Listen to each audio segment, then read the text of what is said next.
connect the dots. So we're consistently being told that LGBT youth, what are youth? Youth is Minors. Yeah. And they're constantly telling us that LGBT youth are disproportionately represented in the homelessness population. Now, when I think of homelessness, and I'm guessing when you think of homelessness or the average person on the street, I think of guy sleeping in a box on the concrete outside. Yep. Right? Yep. But that's not how they define homelessness. They define it as somebody who is not living, and this is not a technical definition, I'm paraphrasing, but somebody who's not living in a permanent residence where they're on the lease or they're on the mortgage or whatever. And so they consider such things as couch surfing to be homelessness. Yeah. Right. Yep. We've heard that before. And I don't know about you, but we've all, I guess I didn't realize I've been homeless at some point in my life, right? I mean, college, I was pretty homeless. That's exactly right. Yeah, it's like most Fridays and Saturdays, I was pretty homeless. You got it, right? So that's a pretty broad definition. And they also talk, when they talk about LGBT issues in general, talk about the concept of chosen family. Right.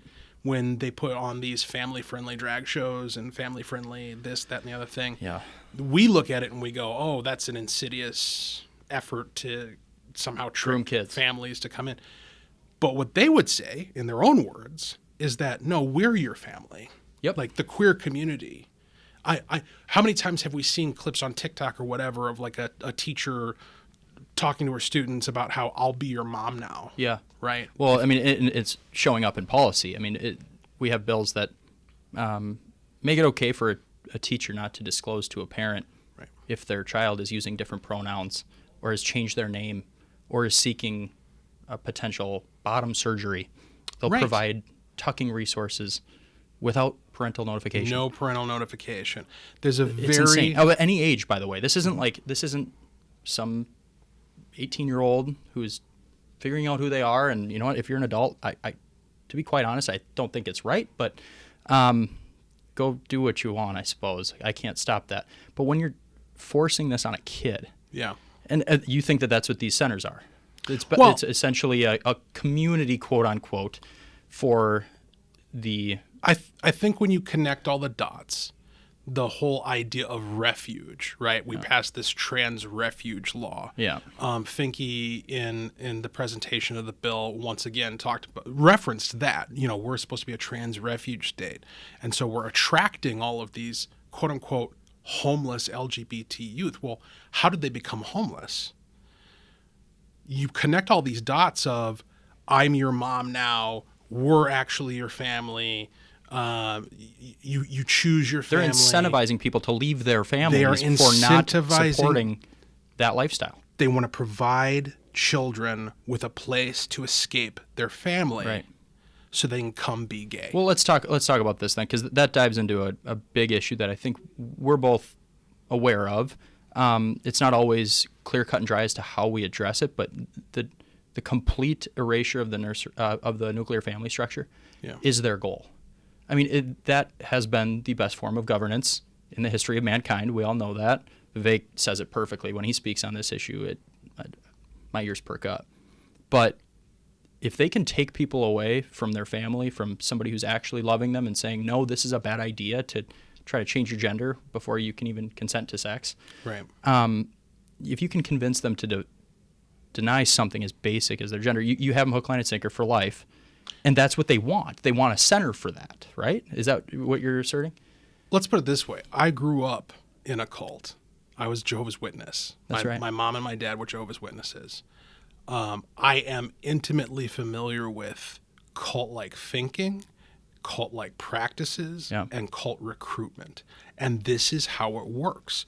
You separate the target from their family and from their previously formulated social connections. That's what groomers do. I mean, we know that. I mean, if you are, they say one of the telltale warning signs of like human trafficking, for example, is isolation. You start receding and backing away from friendships that were longstanding, and saying that you can't speak with them anymore.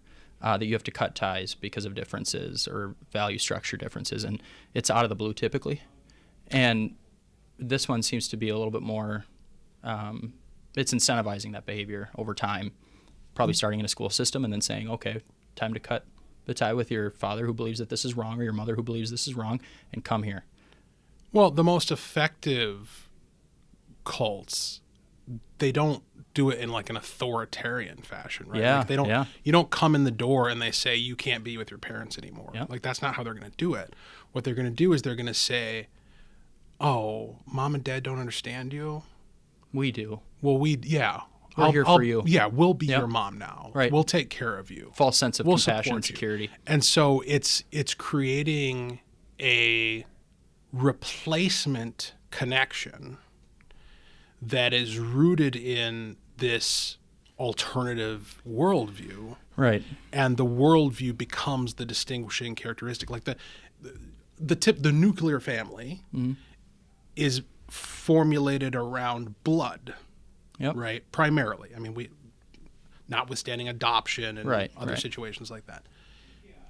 The cult family, and they all call themselves that, right? Like you go down the They're a list family. of the cults. Yep, they say that. They call themselves family. Yeah. The cohesion there is not blood, but creed. It's a belief system. Yep. We That's a religion. we are joined together in the truth Yep. of who we are. That's exactly Our what Jehovah's truth. Witnesses said. You got it. It's the exact same thing, man. That's what they're doing. Here's a place where, and think about how insidious this is, because what they've done with the trans refugee bill is they've created a situation where your child could disappear from your perspective off the face of the earth. Go to one of these places and nobody has any obligation to let you know Correct. that your child In fact, is there. the state of Minnesota essentially owns that child and is saying, no, you denied them the services that their trans self needed. And because of that denial, we are going to say that you no longer have rights to that child. Right.